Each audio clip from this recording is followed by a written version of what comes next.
Calon Panglima TNI Laksamana Yudo Margono memberi pesan kepada presenter Deddy Corbuzier yang baru diberi pangkat Letnan Kolonel tituler TNI oleh Menteri Pertahanan Prabowo Subianto. Yudo meminta Deddy Corbuzier untuk ikut menjaga nama baik TNI. Yudo menjelaskan TNI memiliki banyak sekali prajurit yang siap untuk membantu TNI lebih maju lagi. Kemudian Yudo bercerita bahwa orang-orang non-militer sejak dulu kerap mendapat pangkat tituler TNI. Dia mengatakan biasanya orang-orang yang diberi pangkat itu memiliki kemampuan yang TNI sendiri tidak punya. Diberitakan sebelumnya Menteri Pertahanan Prabowo Subianto menyematkan pangkat Letnan Kolonel tituler kepada Deddy beberapa waktu lalu.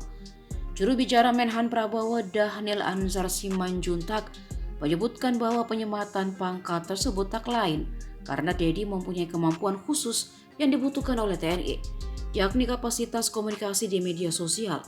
Setelah menerima pangkat tersebut, Deddy dihadapkan dengan tugas sebagai duta komponen cadangan dan melakukan sosialisasi sekaligus kampanye terkait isu-isu pertahanan.